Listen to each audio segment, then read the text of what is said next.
अस्सलामुअलैकुम। Programme night addition में हम आपको खुशामदीद कहते हैं। नाज़रीन, मामला ब्रॉडशीट का हो या पीटीआई फॉरेन फंडिंग केस का, बयानिया एहतसाब का हो या इंतकाम का, तहरीक जमहूरियत के लिए हो या फिर ज़ाती मफादात के तहफ़्फ़ुज़ के लिए, ज़मीनी हक़ाइक़ ये बताते हैं कि हर मामले पर हुकूमत और अपोजिशन एक दूसरे पर तनकीद करने का कोई भी मौका हाथ से नहीं जाने देते। हुकूमत ये फैसला कर चुकी है कि पीडीएम को इलेक्शन कमीशन के दफ्तर के बाहर एहतजाज करने से नहीं रोका जाएगा। वफाकी वज़रा के हमरा प्रेस कॉन्फ्रेंस करते हुए शेख रशीद अहमद ने आज कहा कि तवक्को है कि अपोजिशन का एहतजाज कानून और आइन के दायरे में होगा। अपोजिशन किसी जगह अमन व अमान का कोई मसला खड़ा नहीं करेगी। इलेक्शन कमीशन एक आइनी इदारा है जहां फॉरेन फंडिंग केस की समाअत जारी है। कहा जा रहा है कि इलेक्शन कमीशन के बाहर पीडीएम के एहतजाज का ताल्लुक सिर्फ 2018 के आम इंतखाबात में की गई मुबैना धांधली से नहीं है, बल्कि अपोजिशन जमातें इलेक्शन कमीशन से पीटीआई फॉरेन फंडिंग केस का फौरी तौर पर फैसला चाहती हैं। मुस्लिम लीग नून की रहनुमा मरियम औरंगजेब के मुताबिक पीडीएम की क़यादत और अवाम 2014 से ज़ेर इल्तवा पीटीआई फॉरेन फंडिंग केस के फैसले के लिए 19 जनवरी को इलेक्शन कमीशन के सामने एहतजाज करेगी। इलेक्शन कमीशन तहरीरी फैसला लिख ले।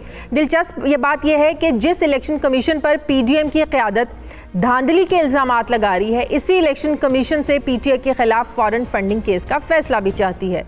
मीडिया रिपोर्ट्स के मुताबिक इलेक्शन कमीशन ऑफ पाकिस्तान की स्क्रूटनी कमेटी की जानिब से दिए गए सवालनामे के तहरीरी जवाब में तहरीक इंसाफ ने अब ये वजाहत पेश की है कि अगर इमरान खान की तहरीरी हिदायत के बाद रजिस्टर्ड होने वाली 2 अमरीकी कंपनियों ने कोई फंड्स गैर कानूनी तौर पर इकट्ठे किए थे तो इसकी जिम्मेदारी उन कंपनियों का इंतज़ाम संभालने वाले एजेंट्स पर आयद होती है। अब सवाल ये है कि क्या गैर कानूनी फंडिंग की जिम्मेदारी एजेंट्स पर आयद करके पीटीआई बड़ी आसानी से बरीज़िम्मा हो सकती है।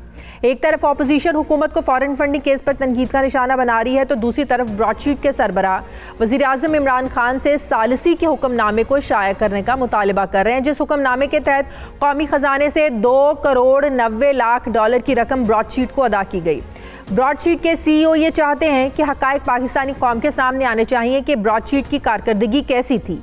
ताहम ब्रॉडशीट के सरबराह के बयान ने हुकूमत और अपोजिशन दोनों को यह परेशानी में मुब्तला कर दिया है। एक तरफ उनकी जानिब से नवाज शरीफ पर रिश्वत देने का इल्ज़ाम लगाया जा रहा है, तो दूसरी तरफ हुकूमती ओहदेदारान पर कमीशन मांगने का इल्ज़ाम भी लगाया जा रहा है। ब्रॉडशीट के सरबराह के बयान से हटकर अगर पाकिस्तानी सियासतदानों की बात करें तो ब्रॉडशीट का मामला हुकूमत और अपोजिशन के दरमियान अब हद तक इज़्ज़त के दावों तक पहुंच चुका है। सियासतदानों का एक जो तबका है ये सुप्रीम कोर्ट से कह रहा है कि इस मामले पर नोटिस लिया जाए, जबकि वज़ीर आज़म के तर्जुमान के ओहदे से नदीम अफजल चंद के इस्तीफ़े ने अब बहुत सारे सवालात को भी खड़ा कर दिया है कि आखिर उनके इस्तीफ़े की असल वजह क्या है। क्या वाकई वज़ीर आज़म तनकीद बर्दाश्त करने की सलाहियत नहीं रखते हैं? मैं बात करूंगी। मुझे ज्वाइन किया है वफाकी वज़ीर बराए साइंस टेक्नोलॉजी फ़वाद चौधरी साहब ने। अस्सलाम वालेकुम, बहुत बहुत शुक्रिया फ़वाद आपका। सबसे पहले तो हर जगह पर ब्रॉडशीट पर बहस हो रही है, मैं भी आपसे पहले इसी बारे में बात करना चाहती हूँ। हुकूमत ब्रॉडशीट के मामले पर फ़वाद निकालना क्या चाहती है? करप्शन के मामलात, मनी लॉन्ड्रिंग केसेस, फिर जो एवनफील्ड का मामला एक बार फिर से उठाया जाता है, इस पर तो ऑलरेडी केसेस चल रहे हैं। ठीक है, एवनफील्ड पर नून लीग के सरबराह नवाज शरीफ को सजा भी हो चुकी हुई है, फिर मनी लॉन्ड्रिंग के केसेस भी चल रहे हैं, करप्शन के केसेस भी चल रहे हैं। ब्रॉडशीट केस में नया क्या है आपके नज़दीक? हुकूमत निकालना क्या चाहती है इसमें से? नहीं, बिल्कुल आपकी बात ठीक है। इसमें एक्चुअली जो नया है वो ये है कि एक और एविडेंस मिली है कि जिसमें एक इंडिपेंडेंट इंटरनेशनल कंपनी जो है वो नवाज शरीफ साहब की जो प्रॉपर्टीज़ हैं, जो उनके मामलात हैं बाहर, उसकी तस्दीक कर रही है। हाँ। और ये ट्रेडिशनल जो है वो एविडेंस है। अदरवाइज तो जो ये वो केसेस और प्रॉपर्टीज़ हैं वो वही हैं जो सबको नोन है और पता है कि उनकी ये प्रॉपर्टीज़ हैं। और ये एक इंडिपेंडेंट नई कंपनी है जो नवाज शरीफ साहब और ये कहते हैं कि हम शू करेंगे फलाने को करते कोई नहीं है। तो ये भी एक और एविडेंस है जिनको उन्हें करना चाहिए। लेकिन इस पर आप ये भी देखें ना, ब्रॉडशीट के सरबराह हुकूमत पर भी सवाल उठा रहे हैं। वो कह रहे हैं कि आप वो भी डॉक्यूमेंट्स को पब्लिक करें जो 4.5 अरब का जो हर्जाना पे किया है, वो किस मद में हमारे ख़जाने से पैसे गए हैं, कौम का पैसा गया है, एटलीस्ट वो डॉक्यूमेंट्स शाया होने चाहिए। क्या सालिसी थी वो, क्या एग्रीमेंट था वो जिसकी मद में 4.5 अरब जो है ना वो किए हैं। तो न्यूट्रलिटी के लिए हुकूमत को नहीं चाहिए कि डॉक्यूमेंट्स शाया कर दे, पब्लिक कर दे। नहीं, यकीनन डॉक्यूमेंट्स तो पब्लिश होने चाहिए, बट 4.5 अरब तो मेरा नहीं ख्याल कि किसी को हुए। ये थोड़ा मामला आप समझ लें हुआ क्या। हुआ ये कि ये 2001 के करीब जो है, ये उस वक्त की नायब ने, मुशर्रफ साहब की हुकूमत ने एक कंपनी हायर की जिसके जिम्मे लगाया गया कि वो 200 लोग जो हैं उनकी प्रॉपर्टीज का सुराग लगा के बताएगी। इंटरेस्टिंगली उन 200 लोगों में इसाक डार साहब का नाम नहीं है, क्योंकि इसाक डार जो थे वो अप्रूवर थे, लिहाजा उनका नाम नहीं है। हाँ। दूसरे उसके बाद हुआ कि इस कंपनी ने जो एडमिरल मंसूर उल हक के साथ जरदारी साहब की, नवाज शरीफ साहब की वो जायदादें बताई हुकूमत को, जो आप सबको पता है, वो उन्होंने वो बता दी। उसके बाद क्या हुआ कि सऊदी अरेबिया का, नवाज शरीफ साहब का और ये मुशर्रफ साहब का आपस में एक एग्रीमेंट हो गया, NRO मिल गया, लिहाजा हुकूमत की दिलचस्पी खत्म हो गई। In the mean time broadsheet के अंदर लड़ाई हो गई। हाँ। और एक और ब्रॉडशीट के नाम से रजिस्टर हो गई। जब जरदारी साहब की हुकूमत वापस आई तो 2009 में ब्रॉडशीट ने केस कर दिया हुकूमत पाकिस्तान के ऊपर कि हमारा जो ओरिजिनल मुआहदा था उसके मुताबिक हमें $17 मिलियन जो है वो अदा किए जाएं। वो पैसे अदा नहीं हुए। In the mean time Zardari साहब की हुकूमत ने जो नई ब्रॉडशीट बनी थी उसको पैसे दे दिए।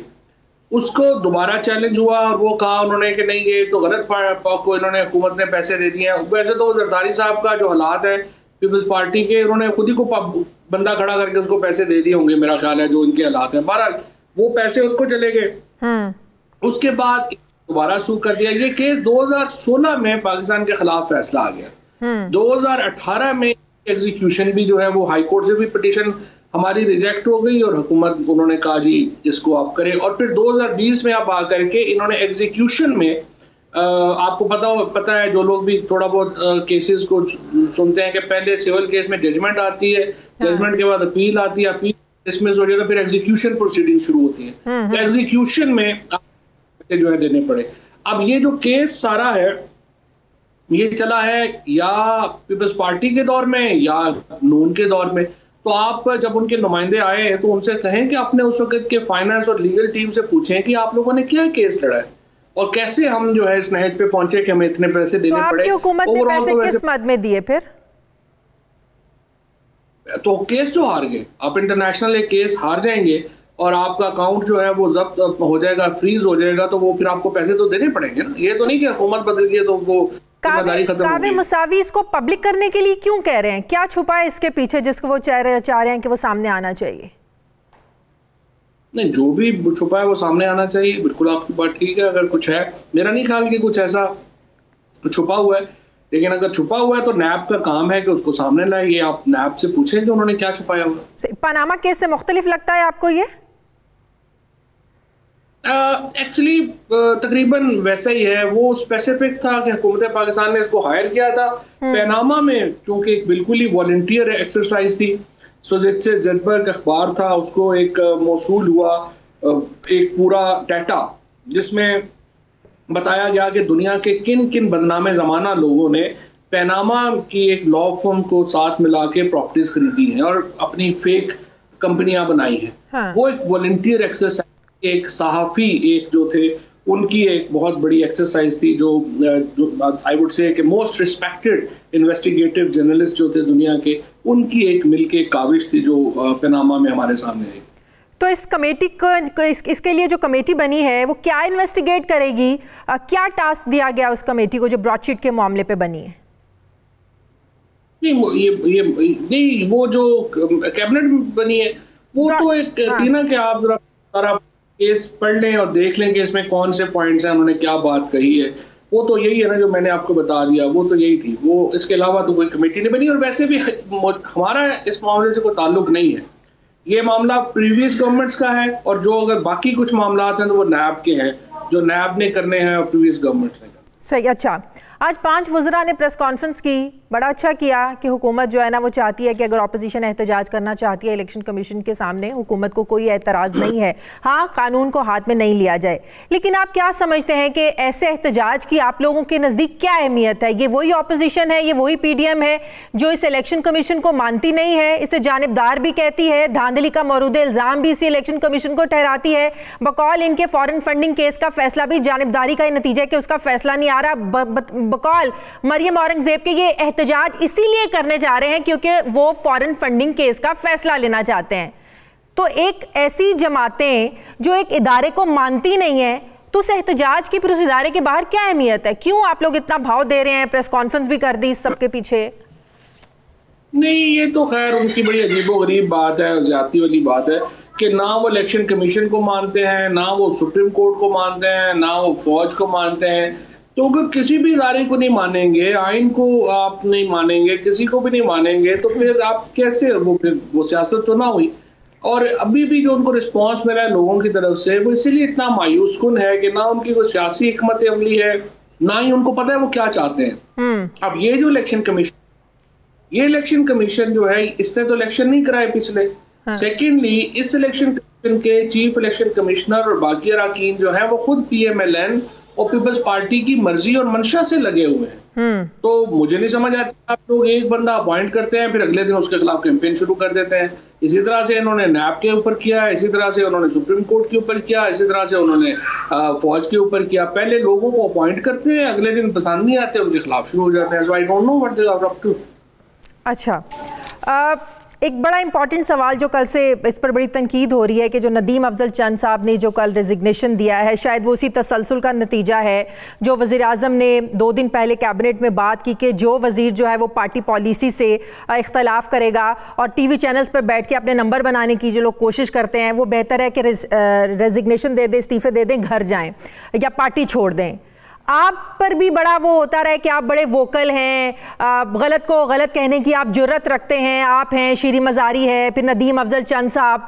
तो ये कुछ 2-4 वुज़रा ऐसे हैं जो पार्टी फैसलों पर, पार्टी पॉलिसीज़ पर, कैबिनेट के जो डिसीजंस होते हैं, ओपनली इसको क्रिटिसाइज़ करते हैं TV शोज़ पर आकर।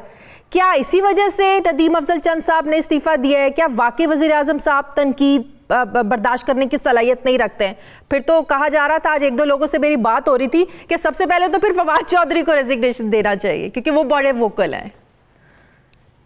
नहीं, ऐसा नहीं है। वज़ीर आज़म ने कुछ इस तरह की बातें की जिस तरह से अखबारों में है। उन्होंने देखे, बड़ी फ्रेंकली उन्होंने कहा कि जॉइंट रिस्पॉन्सिबिलिटी, आपको जो फैसले हैं या तो उनको हम सब ओन करेंगे, अगर ओन नहीं करते हैं तो रिज़ाइन करेंगे।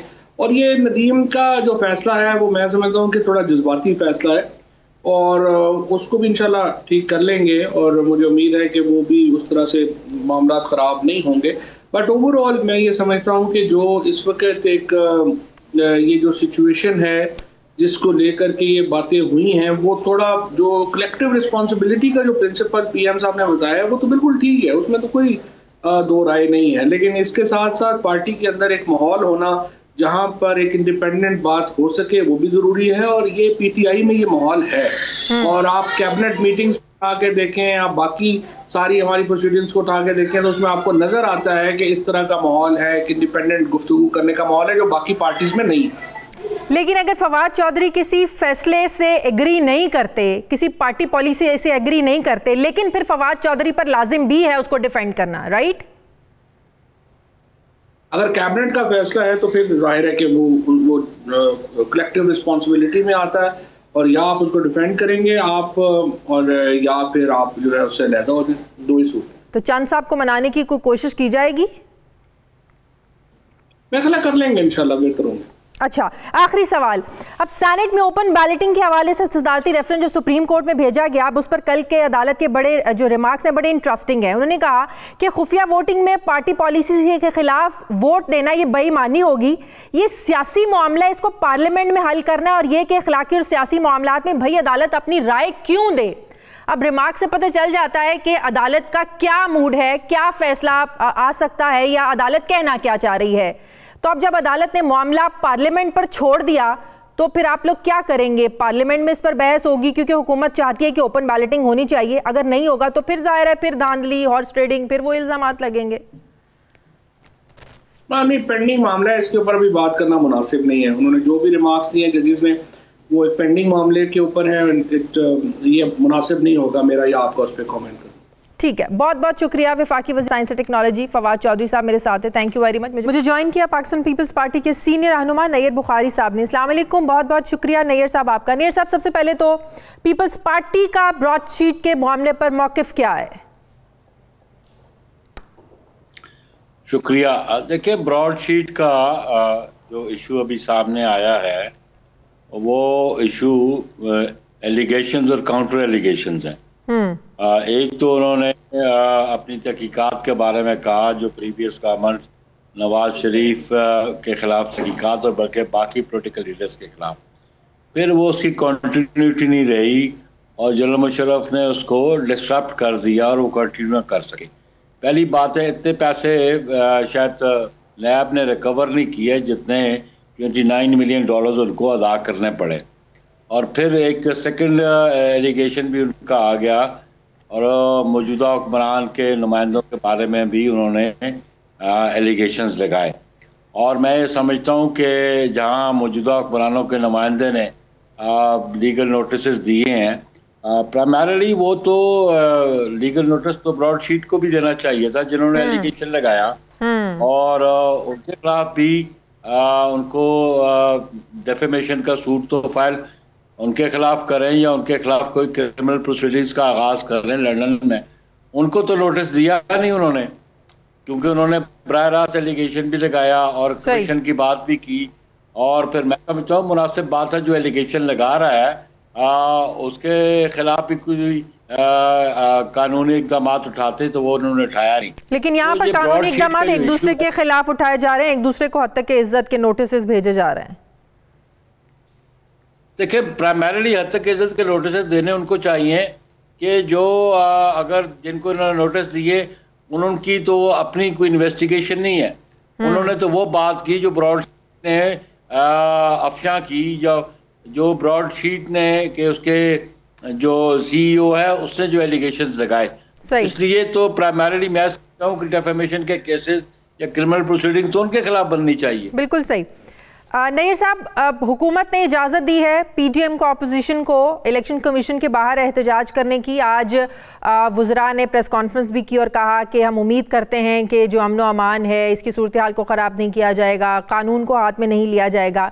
लेकिन सवाल ये है कि वो इलेक्शन कमीशन जिसे ऑपोजिशन जानिबदार समझती है, जिसे ऑपोजिशन मानती नहीं है, ऑपोजिशन समझती है कि फॉरेन फंडिंग केस में भी वो जानिबदार है, फिर धांधली के भी इल्ज़ामात, इलेक्शन की शफाफियत पर भी जिस तरीके से ऑपोजिशन सवाल उठाती है, ऐसे इदारे के बाहर एहतजाज करके फिर आपको इंसाफ की क्या उम्मीद है? हमारा एहतजाज ये है कि ये पिछले 7 साल से फॉरेन फंडिंग केस पेंडिंग पड़ा हुआ है।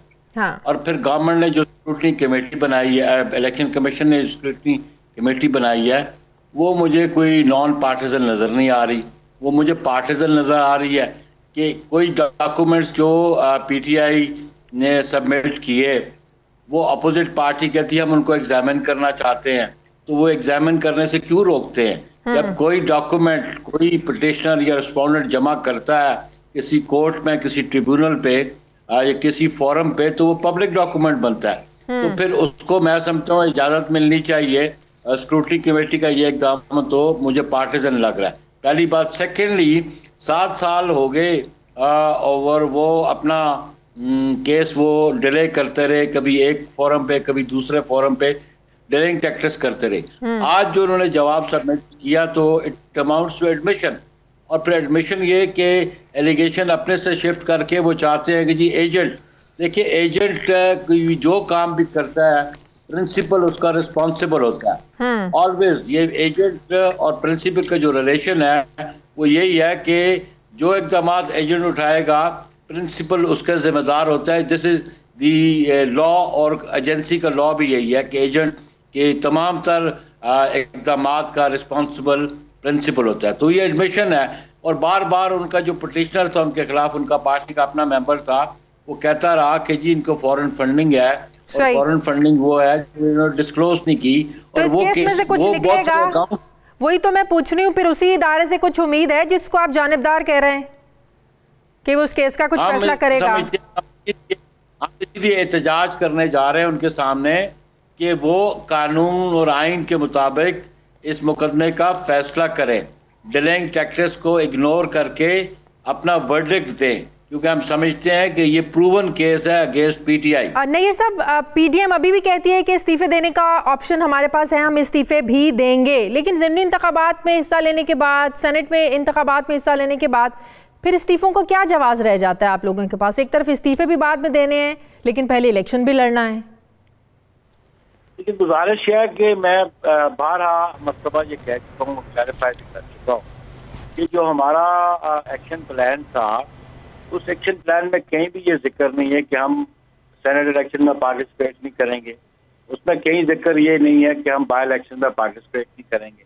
हमारी लास्ट ऑप्शन रेजिग्नेशन की है, इस्तीफों की है, वो हम ऑप्शन जब हम मुनासिब समझेंगे और उस वक्त हम बिल्कुल सबमिट करेंगे और पीडीएम की क़यादत उसको फैसला करेगी। और हम बड़े फर्म है इस बात पे कि जो हमने एक्शन प्लान पे जिन पॉइंट्स पे एग्री किया है उन पे अमल दरामद करेंगे। और अभी हमारी रैलीज हो चुकी हैं, प्रोविंशियल हेडक्वार्टर्स इलेक्शन के बाद रैलीज हो चुकी हैं। तो अब हमारा था लॉन्ग मार्च का, लॉन्ग मार्च भी अब पीडीएम की क़यादत फैसला करेगी किस दिन उन्होंने इस्लामाबाद की जानिब उन्होंने लॉन्ग मार्च करना है।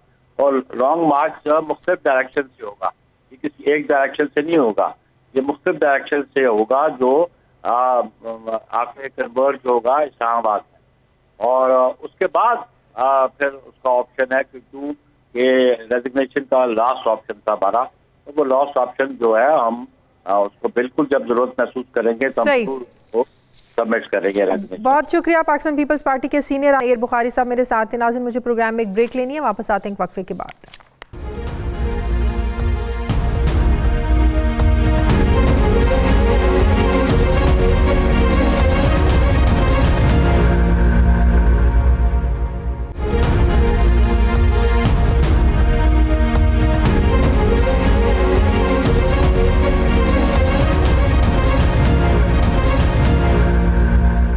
एक बार फिर से आपको खुशामदीद कहते हैं। सीनियर सहाफ़ी तज्ज़ियाकार मज़हर अब्बास साहब ने मुझे ज्वाइन किया। अस्सलाम वालेकुम, बहुत बहुत शुक्रिया मज़हर साहब आपका।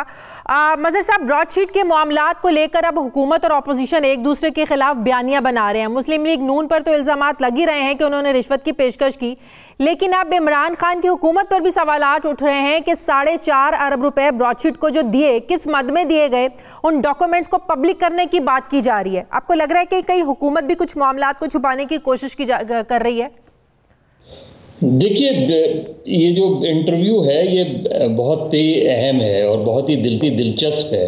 और जिसने भी इंटरव्यू किया है, जिस सहाफ़ी ने भी या ब्लॉगर ने या यूट्यूब के ऊपर, उसने बहरहाल पाकिस्तान में अपनी व्यूअरशिप बहुत बढ़ा दी है और इसके लिए ज़ाहिर है वो मुबारकबाद का मुस्तहिक़ है। इस वक्त सूरत हाल ये है कि उस इंटरव्यू के बाद हर कोई एक चार्जशीट अपने हाथ में लिए घूम रहा है दूसरे के ख़िलाफ़। यानी अगर आप देखें तो PMLN PTI पे इल्ज़ाम लगा रही है, PTI PMLN पे इल्ज़ाम लगा रही है, कोई नैब पर इल्ज़ाम लगा रहा है, कोई परवेज़ मुशर्रफ पे इल्ज़ाम लगा रहा है। तो एक ऐसी बहस छिड़ गई है जिसका मुझे कोई एंड नज़र नहीं आ रहा। और यही लग रहा है कि सब एक दूसरे पे इल्ज़ाम तराशी करते रहेंगे। वरना होना तो ये चाहिए कि अगर वाकई इस इंटरव्यू में ऐसे इंकशाफात हैं, और जाहिर इसमें इंकशाफात से ज़्यादा दावे हैं। हाँ। यानी ब्रॉडशीट जो है वो दावे कर रही है कि इन्होंने ये किया, इनके ये 200 अकाउंट्स मुझे खुलवाए गए। मज़हर साहब, तो ये ब्रॉडशीट का मामला आपको पानामा केस से मिलता जुलता लगता है या मुख्तलिफ है ये उससे? नहीं, बहुत मुख्तलिफ है। पनामा लीक्स में तो देखिए, पनामा लीक्स में तो एक इन्वेस्टिगेशन हुई इंटरनेशनल, वो सिर्फ पाकिस्तान स्पेसिफिक नहीं थी पनामा लीक। उसमें तो बाकायदा बहुत तहकीकात करके उन्होंने ऑफशोर कंपनीज जिन्होंने रखी हैं उनके नाम, और उसमें दुनिया में बहुत तहलका मचाया। ये बहुत पाकिस्तान स्पेसिफिक है और इसका ताल्लुक उन मुआहदों से है जो इस फर्म के साथ किए गए। अब इसका जवाब परवेज़ मुशर्रफ साहब से भी लेना चाहिए। इसमें हाँ। परवेज़ मुशर्रफ का दौर सबसे बढ़कर हैरान है कि पहले जिन लोगों के नाम इन्वेस्टिगेट करने के लिए दिए गए, कुछ के नाम निकाल लिए गए, बाद में उनको ओहदे दे दिए गए, जिस पर ब्रॉडशीट के जो सरबराह उन्होंने बड़ी हैरानगी का इजहार किया। आफ्ताब शेरपाव का उन्होंने जिक्र किया कि उनको बाद में वज़ीर दाखिला बना दिया गया। तो फिर हमें एहतसाब की जो हमारे मुल्क की एक हिस्ट्री नज़र आती है वो बिल्कुल वाकई सेलेक्टेड नज़र आती है, जिसकी बात इल्ज़ाम कह लें या दावा कह लें, जिसकी आज ऑपोजिशन भी बात करती है कि हमारे मुल्क में जो एहतसाब है ये हमेशा सेलेक्टेड ही होता है और आज भी हो रहा है। यही सूरत हाल रही है। सिर्फ ऑपोजिशन तो ज़ाहिर है अपने उसमें बात कर रही है, लेकिन अगर हम देखें तो इस मुल्क में एहतसाब हमेशा से, और कोई आज की बात नहीं है, नैब की तश्कील से बहुत पहले की बात है कि पहले 77 के बाद जब जनरल ज़िया-उल-हक़ ने मार्शल लॉ लगाया तो सबसे पहले एहतिसाब फिर इंतखाब का नारा लगाया गया, और ये उस वक्त की जो पीपल्स पार्टी मुखालिफ जमातें थीं उन्होंने लगाया कि जी इंतखाबात मुलतवी कर दें, पहले एहतिसाब कर दें। तो ये एहतिसाब का नारा वहाँ से शुरू हुआ। फिर जब नवाज़ शरीफ साहब की गवर्नमेंट 97 में दूसरी हुकूमत बनी तो उन्होंने एहतिसाब ब्यूरो बनाया। लेकिन इसको शॉर्ट करते हुए आज अगर इमरान खान समझते हैं और उनकी हुकूमत समझती है कि ब्रॉडशीट ने कोई बड़े इंकशाफात किए हैं, और जाहिर है अगर हम ऑन पेपर देखें तो वो बहुत बड़े इंकशाफात हैं और उसमें बहुत से लोगों के नाम आ रहे हैं, तो सबसे पहले तो उन 200 अफराद की फहरिस्त को शाया किया जाए। बिल्कुल, जिन 200 अफराद की इंक्वायरी का ऑर्डर किया गया था उसमें पता चल जाएगा कि किन किन लोगों की इंक्वायरी का ऑर्डर किया गया था।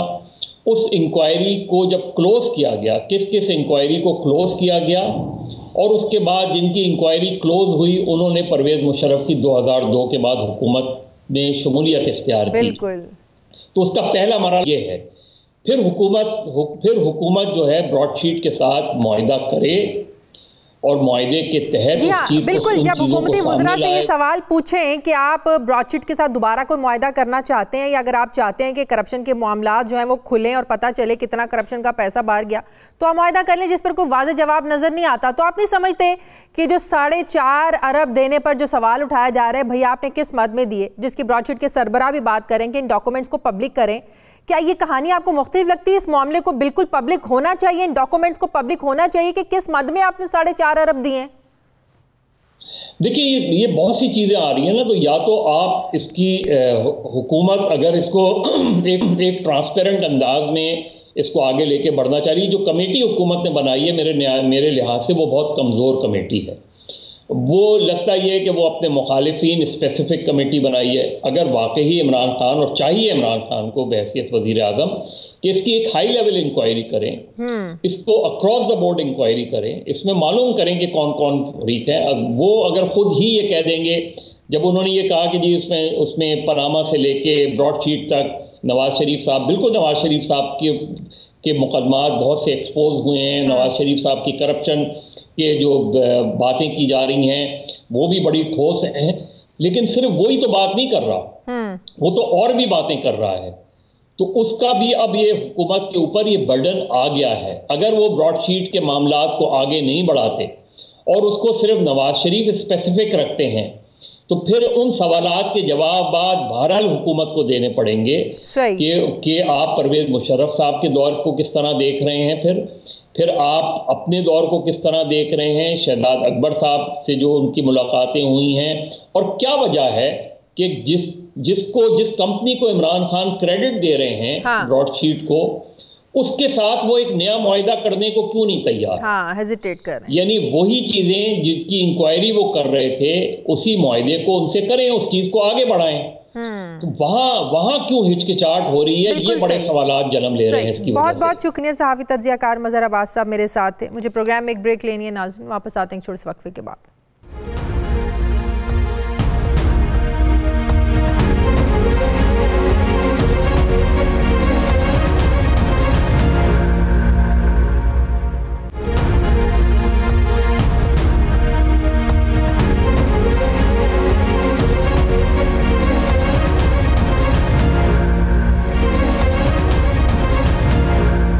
के बाद एक बार फिर से आपको खुशामदीद कहते हैं नाज़रीन। आलमी इदारों की जानिब से पाकिस्तानी मईशत के हवाले से अब मुस्बत खबरें सामने आ रही हैं। साल 2021 के आगाज़ में IMF ने इस साल को पाकिस्तान की मईशत की बहाली का साल करार दिया था और कोरोना से निपटने के लिए पाकिस्तान के जो इक़दामात थे, पाकिस्तान की जो पॉलिसीज़ थी, इसकी तारीफ़ भी की थी। जबकि अब रेटिंग एजेंसी मूडीज़ का ये कहना है कि पाकिस्तानी हुकूमत की मौशी पॉलिसी मुस्बत है, जो मईशत को काफ़ी सहारा दे रही है। जबकि जारी माली साल के दौरान पाकिस्तान की मौशी तरक्की की रफ्तार 1.5% मतवक्के है। मूडीज़ ने कोरोना वायरस के असरात के बायस साल 2021 के लिए बेशतर एशियाई ममालिक की क्रेडिट रेटिंग मनफी, जबकि पाकिस्तान की दर्जाबंदी B3 मुस्तहकम बरकरार रहने का इम्कान जाहिर किया है। जबकि मूडीज़ ने अपनी रिपोर्ट में ये भी कहा है कि तरसीलात ज़र और मालियाती निज़ाम में शमूलियत बढ़ने से बैंकों के जो खाते हैं ये भी बढ़ने की उम्मीद है। मूडीज़ के मुताबिक 2020 में बैंकों के मुनाफे में इजाफा हुआ है। मूडीज़ ने अपनी रिपोर्ट में ये भी कहा है कि Bharat, Philippine Hong Kong, Thailand, Japan, Australia, New Zealand और सिंगापुर जैसे ममालिक के बरक्स पाकिस्तान की जो मजमूई कौमी पैदावार है ये 2019 की सतह पर बहाल होने के इम्कानात मौजूद हैं, जबकि गुज़श्ता हफ्ते आलमी बैंक ने अपनी ग्लोबल इकॉनमी रिपोर्ट में कहा था कि पाकिस्तान मुआशी तरक्की 90% जो है ना ये रह सकती है, जो कि गुज़श्ता साल मनफी थी। लेकिन ये इस हवाले से भी अलार्मिंग है, तशवीशनाक है कि हुकूमत ने जारी माली साल में मुआशी तरक्की का जो हदफ है ये 2.1% मुकर्रर किया था। आलमी बैंक ने अपनी रिपोर्ट में ये भी कहा था कि 2021 में मुल्की मईशत पर दबाव जो है ये बरकरार रहेगा, जबकि आइंदा आने वाले 2 सालों में पाकिस्तान की मईशत 1.3% की शरह से तरक्की कर सकती है। सवाल ये है कि आलमी इदारों की रिपोर्ट्स और अंदाजे अपनी जगह दुरुस्त होंगे, लेकिन हुकूमत की मुस्बत मौशी पॉलिसियों के जो असरात हैं ये एक आम आदमी तक, ये आम आवाम तक क्यों नहीं पहुंच रहे हैं? आम आदमी को रिलीफ क्यों नहीं मिल रहा है? आवाम तो आज भी महंगाई की चक्की में पिस रहे हैं। 2 रोज़ पहले बिजली की कीमतों में फ़ी यूनिट 1.6 रुपये का जो है वो इजाफा हुआ, इसकी मंजूरी दी गई, जबकि आज ये खबरें गर्दिश कर रही हैं कि पेट्रोलियम मसनूआत की कीमतों में 11 रुपये 95 पैसे तक का इजाफा, इसकी समरी को भी अरसाल कर दिया गया है, जिसकी मंजूरी वजारत ख़जाना कल देने जा रही है। बिजली और पेट्रोल के महंगा होने से मुल्क में जो महंगाई का एक नया तूफ़ान आएगा, इसका हुकूमत मुकाबला कैसे करेगी? जबकि तवानाई के शोबे में बढ़ता हुआ जो गर्दिशी कर्जा है ये भी आज हुकूमत के लिए सबसे बड़ा चैलेंज बना हुआ है। इससे निपटने के लिए हुकूमत की कोई भी पॉलिसी हमें कारगर नज़र नहीं आ रही है, जबकि IPP से 1000 अरब के इजाफी अदायगियों की वसूली की बजाय हुकूमत ने IPPs को मज़ीद 450 अरब रुपए देने की पेशकश कर ली है। इस सारी जो मौशी सूरत हाल है इस पर मैं बात करूँगी। माहिर मुआशियात डॉक्टर इशफाक हसन साहब ने मुझे ज्वाइन किया है। अस्सलाम वालेकुम, बहुत बहुत शुक्रिया डॉक्टर साहब आपका। डॉक्टर साहब, हुकूमत ये जो दावे कर रही है कि ये मुआशी तरक्की का साल है, मईशत हमारी ग्रो करने जा रही है, फिर उसके बाद रेटिंग एजेंसी जो मूडीज़ है उसने भी कहा है कि रवां माली साल के दौरान पाकिस्तान की जो मईशत है इसमें 1.5% यानी 1.5% इजाफा होगा। किस हद तक ये असेसमेंट आपको दुरुस्त लगती हैं? देखिए, बहुत सारे इदारे होंगे, वर्ल्ड बैंक अपना एक व्यू लेगा, IMF वाले अपना लेते हैं, रेटिंग एजेंसीज अपना लेगी, स्टेट बैंक अपना लेगा। हर जो इदारे हैं एक किसी एजम्पशन की बेस पे ये फोरकास्ट करते हैं। हाँ। मैं भी यही समझता हूँ कि पाकिस्तान के जो ग्रोथ है ये तकरीबन 2 से 2.5% होगा। अच्छा, ठीक है। और मैं ये क्यों कह रहा हूँ, उसकी वजह है कि जितने इदारों के आपने नाम लिए हैं ना, उनके एजम्पशन में यह है कि जो लास्ट ईयर हमारा जो ग्रोथ था वो नेगेटिव था 0.4%। ठीक है, तो वो यहां से कैलकुलेट कर रहे हैं। मेरे कैलकुलेशन के मुताबिक ये मजीद गिर जाएगा पिछले साल वाला, ये तकरीबन 1 से 1.5 के दरमियान में आ जाएगा नेगेटिव। अच्छा, तो मतलब ये हुआ कि हमारा पिछले साल का बेस और नीचे चला जाएगा। ये पेंडेमिक की वजह से आप कह रहे हैं कि पेंडेमिक का असर है? तो उस वक्त प्रीलिमिनरी सा एस्टिमेट था जो लगा दिया गया था, लेकिन बाद में जब एक्चुअल नंबर आए तो और भी ज़्यादा, खासकर इंडस्ट्रियल पैदावार में था वो, उसमें काफ़ी 10% के करीब जो है वो नेगेटिव ग्रोथ था उसमें। तो जब ये नया नंबर जब जाएगा तो ये हमारा GDP ग्रोथ मजीद नीचे जाएगा। तो मेरे कैलकुलेशन के मुताबिक ये 1 से 1.5% नेगेटिव होगा पिछले साल का, तो हमारा बेस जो है वो नीचे चला गया। तो ऐसी सूरत हाल में जो 4,900 अरब का टैक्स वसूली का जो आपका टारगेट है, आप इसको कैसे अचीव करेंगे? नहीं, ये तो 4,000 तो नहीं हो सकेगा। तो ये मेरे नजदीक जो है इस साल का थोड़ा बेस इफेक्ट की वजह से ये 2 से 2.5% पॉजिटिव ग्रोथ होगा इस माली साल में। जब जून में नंबर आएगा उस वक्त हमें पता चल जाएगा। जहाँ तक मेरे कैलकुलेशन के मुताबिक जब पाकिस्तान का जब बजट आ रहा था तो मैंने अपनी कैलकुलेशन में यही 2 से 2.5% GDP ग्रोथ रखा था और तकरीबन 8 या 9% इन्फ्लेशन रखा था मैंने एवरेज। इसके बेसिस पे जो कैलकुलेशन मैंने किए थे तो वो था तकरीबन 4250 से लेके 4300 अरब का ये हम इकट्ठा कर सकते हैं। 4250 से 4300 अरब रुपया, ना के 44,900। ये नहीं हो सकता, इसमें जिद करने की कोई ज़रूरत नहीं है क्योंकि सारी दुनिया में इकॉनमी जो है इतनी स्लो डाउन हो गई है। सही। और एक और मैं बताऊं, जब आप भी अपने इंट्रोडक्शन दे रही थी कि आलमी जो इदारे हैं ये कह रहे हैं कि 1% या 1.5% हमारी GDP बढ़ेगी, तो मुझे इतना दुख हो रहा था ये लफ्ज़ सुनकर। और फिर मैं देखता हूँ कि हमारे यहाँ खुशी भी मनाई जाती है। इसका ये है basically race to the bottom. हम we are adjusting downward with pride and pleasure. अच्छा, कितनी खुशी हो रही है कि 1.5% ग्रोथ।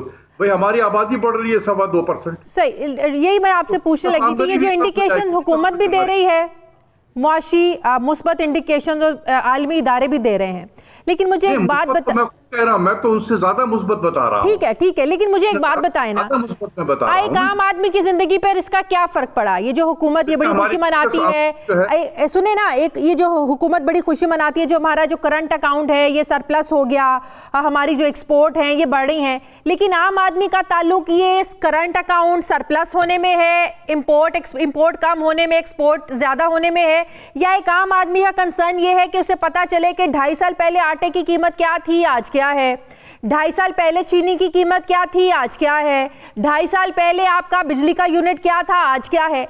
ये 3 इंडिकेटर्स हैं ना एक आम आदमी की जिंदगी में तब्दीली को देखने के लिए। तो इसमें तो हमें कहीं तब्दीली नजर नहीं आ रही है, तो कैसे पॉजिटिव इंडिकेशंस हम दे सकते हैं आवाम को? सर देखें, 2 चीजें हैं ना, एक तो माशी इंडिकेटर है, दूसरा आप आम आदमी के लिए कह रहे हैं। आम आदमी को क्या चाहिए होता है? आम आदमी ये देखता है कि उसके बच्चे पढ़ लें तो उसको नौकरी मिल जाए, हाँ, उसकी आमदनी में एक इजाफा भी होता रहे, हाँ, बच्चों को सेहत के जो है बीमार हो जाए तो अस्पताल में दवाएं भी हों, पढ़ ले बच्चे तो स्कूलों में दाखिले के लिए उनको प्रॉब्लम ना हो। आम आदमी की यही चीज़ है, हाँ, रोजगार मिल जाए, उनकी आमदनी में इजाफा हो। तो देखें, 1%, 1.5%, 2% इकोनॉमिक ग्रोथ से आमदनी में इजाफा नहीं होता है। हाँ, मैं बता रहा हूं कि फीकस आमदनी मजीद कम हो जाएगी इस माली साल में। हम एज ए नेशन बहैसियत कौम हम गरीब हो जाएंगे मजीद। तो फिर मुआशी आशारिये पॉजिटिव इंडिकेट करना, फिर ये आम आदमी को तो इससे कोई कंसर्न नहीं है, फिर पता नहीं कहाँ पे असर पड़ रहे हैं इनकी पॉजिटिविटी का। देखिए, बात ये है ना कि जो हर चीज, हर नंबर के अपनी एक वो इंटरप्रिटेशन है।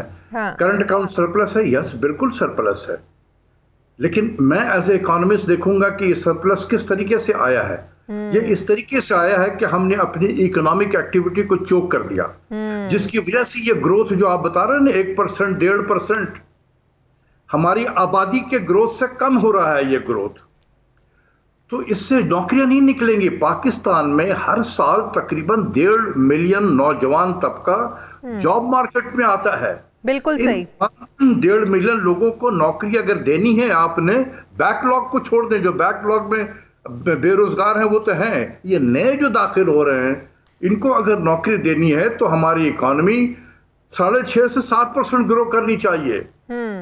अगर वो 1.5 से 2% ग्रो करेगी तो बाय डेफिनेशन ये है कि वो नौकरी ही निकल क्रिएट कर सकेगी। आप खुशकिस्मती कहें या बदकिस्मती कहें, पाकिस्तान की जो इकॉनमी, हमारी इकॉनमी IMF के जिक्र के बगैर शायद ये मुकम्मल नहीं होती है। अब IMF और पाकिस्तान के दरमियान जो कहा जा रहा है, अभी डायलॉग चल रहे हैं, बेल आउट पैकेज जो है ये अभी तक सस्पेंडेड है, ये क्या इम्कानात हैं ये इसके जो सस्पेंडेड हुआ हुआ है, क्या आपको लगता है इससे मनफी कोई फर्क पड़ा है हमारी इकोनॉमी पर? मनफी तो नहीं पड़ा, ये तो बहुत ज्यादा मुस्बत पड़े हैं IMF के प्रोग्राम सस्पेंड होने की वजह से। कैसे? आज आप पाकिस्तान में जो एक्टिविटी देख रही हैं, मईशत में आपको जो बेहतरी नजर आ रही है, जो मैं भी कह रहा हूं कि वाकई बेहतरी हो रही है, 2 से 2.5% ग्रोथ भी हो सकता है पॉजिटिव हमारा, ये बेहतरी हो रही है पाकिस्तान में, हमारी सनती पैदावार में इजाफा हो रहा है। तो फिर सस्पेंड ही रहना चाहिए ये प्रोग्राम। सिर्फ इसलिए हो रहा है कि IMF का प्रोग्राम पिछले 10 महीनों से सस्पेंडेड है। हाँ। जिस दिन हमने बहाल किया IMF को और उसके असरात मुझे नजर आ रहे हैं, ये बिजली की कीमत बढ़ाना, आई डोंट नो कि पेट्रोल की कीमत 11 रुपए किस तरीके से कैलकुलेट किया गया है, क्योंकि इंटरनेशनल मार्केट में मैं देखता रहता हूँ इतने इजाफे तो नहीं हुए हैं इस पैमाने पे कि हम 1100 रुपये से ज़्यादा के इजाफा कर दे, ये सिर्फ अफरात ज़र क्रिएट होगा। इससे जब अफरात ज़र क्रिएट होगा, स्टेट बैंक का गवर्नर जिसने अपने हाथ को रोका हुआ है हम सब लोगों की वजह से, हमने उसके हाथ रोके हैं, ये वरना ये इंटरेस्ट रेट इसका बस चले तो आज इंटरेस्ट रेट को बढ़ा दे, फिर उसी 12-13% पे ले जाए। डॉक्टर साहब, अगर इतना पॉजिटिव फर्क पड़ रहा है इस प्रोग्राम के सस्पेंडेड रहने से, तो फिर तो सस्पेंड ही रहना चाहिए ये प्रोग्राम। देखें, आपका सवाल बिल्कुल मुनासिब है, लेकिन मैं ये समझता हूँ कि जब हमने एक IMF में चले गए तो इसके प्रोग्राम को मुकम्मल करना चाहिए ताकि एक क्रेडिबिलिटी हो पाकिस्तान की। लेकिन ये है कि हमारे जो इकोनॉमिक की जो बातचीत करेंगे IMF से, खुदा के वास्ते वो उनसे कहें कि जी हमने जितनी इंटरेस्ट रेट को बढ़ाना था बढ़ा दिया। ये मेरे नज़दीक इस वक्त 7% इंटरेस्ट रेट ज़्यादा है, ये 5% होना चाहिए। मेरे नज़दीक इस वक्त एक्सचेंज रेट जो 160 पे है, ये 150-152 पे होना चाहिए। सही। डॉलर की डिमांड किधर हो रही है? इंपोर्ट अगर हमारे नीचे गिर रहे हैं, ट्रेवल बाहर कर नहीं रहा है, बच्चों की जो फीसें भेजते थे वो बच्चे वापस आ चुके हैं पाकिस्तान में, बिल्कुल। तो ये डॉलर की डिमांड कहाँ पर है? बिल्कुल सही, बिल्कुल सही।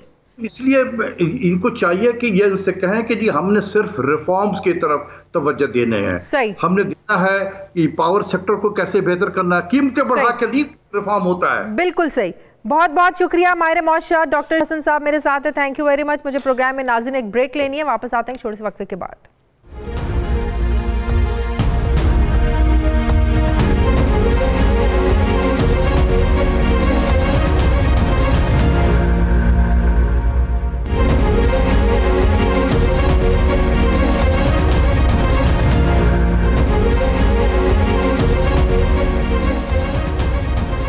ब्रेक के बाद एक बार फिर से आपको खुशामदीद कहते हैं। नाजरीन, कराची के बाद अब लाहौर भी कचरा कुंडी में तब्दील होता हुआ दिखाई दे रहा है, जिससे पूरे शहर में जो है वो बदबू फैलने लगी है, ताफुन फैलने लगा है। मरकज़ी शाहराएँ तो किसी हद तक साफ़ नज़र आती हैं, लेकिन गली मोहल्ले और बाज़ारों में जगह जगह जो है ना वो कचरा नज़र आने लगा है। और इसकी वजह यह है कि 2011 में मुस्लिम लीग नून के दौरे हुकूमत में अलबाराक और उज़ाक कंपनियों के साथ लाहौर शहर की सफाई के लिए मुआहदे हुए थे, जिसके बाद 9 सालों के बाद मौजूदा हुकूमत ने इन मुआहदों को ख़त्म कर दिया, जिसके बाद दोनों कंपनियों ने काम करना बंद कर दिया। अब कहा यह जा रहा है कि मौजूदा हुकूमत ने इन कंपनियों को खती रकम की अदायगी को बिला जवाज़ करार देकर बचत का रास्ता अपनाया है। अब लाहौर में सफाई का काम लाहौर वेस्ट मैनेजमेंट कंपनी के सुपुर्द कर दिया गया है, जबकि इस मकसद के लिए मशीनरी भी किराए पर ली गई है। लेकिन इंकशाफ ये हुआ है कि क्या लाहौर वेस्ट मैनेजमेंट कंपनी हमेशा से हुकूमती अदम तवज्जो का शिकार रही है और इसमें इतनी सलाहियत नहीं है कि वो लाहौर शहर को साफ रख सके। शहर में रोज़ाना 5500 टन वेस्ट पैदा होता है, जबकि कंपनी की जो सलाहियत है ये 2000 टन वेस्ट उठाने की भी नहीं है। लाहौर वेस्ट मैनेजमेंट कंपनी महकमा बल्दियात पंजाब के मातहत एक पब्लिक सेक्टर कंपनी है, जबकि वज़ीर आला पंजाब सरदार उस्मान बुज़दार ने इस महकमे के वज़ीर का कलमदान भी अपने पास रखा हुआ है। ज़राए का ये दावा है कि कंपनी के जिम्मेदारान जो अफसरान हैं ये अपने टेन्योर पोस्टिंग के गैर यकीनी होने की वजह से वेस्ट के महफूज डिस्पोजल के लिए जामे हिकमत अमली और पॉलिसी नहीं बना सके और ना ही टेंडर के जरिए निजी सेक्टर की खिदमात हासिल कर सके हैं। इस हवाले से हमारे ज़राए का ये दावा है कि लाहौर वेस्ट मैनेजमेंट कंपनी में गुज़श्ता 30 महीनों के दौरान 7 managing directors, 4 chairman board of directors, 4 सूबाई secretaries local government and community development और 1 सूबाई वजीर की तब्दीली की वजह से लाहौर वेस्ट मैनेजमेंट कंपनी में जो बैठे अफसरान हैं उन्होंने कभी शहर में पैदा होने वाला जो कूड़ा करकट है इसकी मुनासिब और महफूज डिस्पोजल के लिए जो मुस्तकिल एक लाहे अमल, एक स्ट्रैटेजी, एक पॉलिसी होनी चाहिए उसको नहीं बनाया। जबकि अब लाहौर शहर में कूड़ा करकट उठाने के लिए कोई मुतबादिल कंपनी या कोई मुतबादिल निज़ाम मौजूद नहीं है। सवाल ये है कि क्या बुज़दार हुकूमत की गैर मुस्तकिल पॉलिसी और अदम तवज्जो का जो खमियाजा है ये लाहौर के शहरियों को उठाना पड़ेगा, भुगतना पड़ेगा। इसी के लिए मुझे ज्वाइन किया हमारे नुमाइंदा खुसूसी अनवर हुसैन सुमरा ने। अस्सलाम वालेकुम, बहुत बहुत शुक्रिया अनवर हुसैन आपका। सबसे पहले तो मुझे ये बताइएगा कि मौजूदा हुकूमत ने तुर्क कंपनियों से जो मुआहदा ख़त्म किया, जो 2011 में नवाज लीग ने किया था ये मुआहदा, आप मुतबादिल कोई अरेंजमेंट किए बगैर, मुतबादिल कोई पॉलिसी बनाए बगैर हुकूमत ने इतनी गैर जिम्मेदारी का मुजाहरा किया कि अल्टरनेट कोई अरेंजमेंट नहीं किया और जो पहले 2 कंपनियों के साथ आपके एग्रीमेंट थे उसको ही ख़त्म कर दिया। जी देखें, बात ये है कि जो साबका हुकूमत थी पाकिस्तान मुस्लिम लीग नवाज़ की, उन्होंने 2011 में एक टेंडर के ज़रिए ये 2 फॉरेन कंपनी थी, उनके साथ एक मुआहदा किया कि वो लाहौर में जो है वेस्ट उठाने का काम करेंगे। इनको इन दोनों कंपनीज़ को लाहौर को 2 हिस्सों में डिवाइड करके इन दोनों कंपनीज़ को हैंड ओवर कर दिया गया और ये एक मरहलावार इनको तकरीबन मार्च 2013 में जो है मुकम्मल इख्तियार दे दिया गया लाहौर की वेस्ट उठाने का। और इनके साथ 7 साल का मुआहदा हुआ था और डॉलर्स में हुआ था मुआहदा कि 30% जो है पेमेंट उस वक्त के डॉलर की रेट के हिसाब से दी जाएगी और जो बाकी 7 साल में जिस तरह डॉलर बढ़ेगा उस हवाले से दी जाएगी।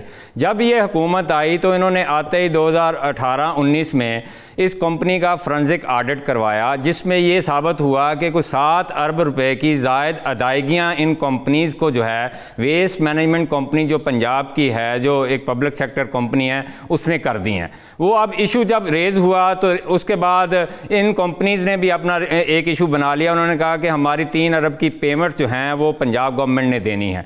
अब ये मुआहदा 7 साल के लिए था और ये मार्च 2020 में ख़त्म हो गया।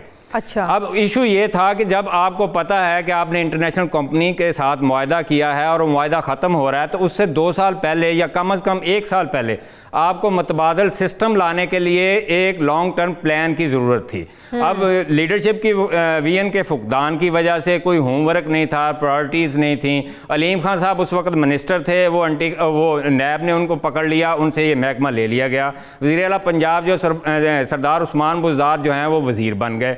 अब इस हवाले से आपने जब मतबादल सिस्टम बनाना था वो आपने बनाया नहीं, कंपनी के साथ आप नेगोशिएट करते रहे और उस कंपनी ने फरवरी 2019 में भी एक स्ट्राइक की थी। 1 हफ्ते के लिए उनके वर्कर ने काम छोड़ दिया था। उस वक्त भी लाहौर जो है कचरा कुंडी बन गया था। ये हुकूमत जो है जो वीएन के फुकदान की वजह से अब अगर शहर में रोजाना 5500 टन वेस्ट पैदा हो रहा है, लेकिन जो कंपनी है इसकी सलाहियत ही 2000 टन वेस्ट उठाने की है, जो वेस्ट मैनेजमेंट कंपनी है, तो ये बाकी का तो इस तरह ये लाहौर जो है वो इस तरह ही मंजर पेश करेगा गंदगी का। नहीं देखें, बात ये है ये जो 2 फॉरेन कंपनीज थी, इनको जो शहरी इलाके थे लाहौर की 252 यूनियन काउंसिल थी, उनका वेस्ट उठाने का ठेका दिया गया था। बाकी जो है ये वेस्ट मैनेजमेंट कंपनी जो थी उसने खुद काम करना था, जो दही इलाकों की यूनियन काउंसिल हैं। लेकिन इशू ये है कि ये कंपनी ने, जब आपको पता है कि मार्च 2020 में इनका कॉन्ट्रैक्ट ख़त्म हो रहा है, आपने टेंडरिंग करनी है। टेंडर के लिए आपने पहले कंसल्टेंट हायर करना है, उसने फिजिबिलिटी रिपोर्ट बनानी है, फिर आपने कंपनीज को प्री क्वालिफाइड करना है, इंटरनेशनल टेंडर देना है। अगर आपने नेशनल कंपनीज को लाना है तो नेशनल टेंडर देना है। इस लाहौर वेस्ट मैनेजमेंट कंपनी को क्या फंड्स की कमी है, इसको तवज्जो नहीं दी जाती है? यहाँ इस कंपनी में जो काम करने वाले लोग हैं, अफसरान हैं, उनको कोई इनसिक्योरिटीज हैं? मसला क्या है कि इस कंपनी को जो है ना वो यूटिलाइज नहीं किया गया कभी भी सही तरीके से? देखिए, बात ये है कि इस कंपनी के 6 जो हैं एमडी तब्दील हो चुके हैं, 7वां एमडी जो है इस वक्त काम कर रहा है। आप अंदाज़ा लगाएं कि रूल्स ऑफ बिजनेस कहता है कि किसी भी ऑफिसर को आप तैनात करते हैं तो 3 साल का टेन्योर पोस्टिंग है। अब वज़ीर आला पंजाब जो है हर 3 माह बाद जब किसी ऑफिसर को ट्रांसफ़र कर देंगे, वो इनसिक्योर फील करेगा तो वो मनसूबाबंदी कैसे करेगा, वो प्लानिंग कैसे करेगा कि हमने लाहौर को किस तरह साफ रखना है, वो पॉलिसी कैसे बनाएगा, पॉलिसी डिसीजन किस तरह लेगा, जब उसको यही खतरा रहे कि मुझे कल या परसों यहाँ से ट्रांसफ़र कर दिया जाएगा, मेरा यहाँ मुस्तकबिल नहीं है। सही, बहुत बहुत शुक्रिया। अनवर हुसैन सुमरा साथ हैं। नाज़रीन, हमारे प्रोग्राम का वक्त खत्म हो गया। प्रोग्राम के लिए आप हमें फीडबैक ज़रूर दीजिएगा, अपना ख्याल रखिएगा। मुझे इजाज़त दीजिए, अल्लाह हाफ़िज़।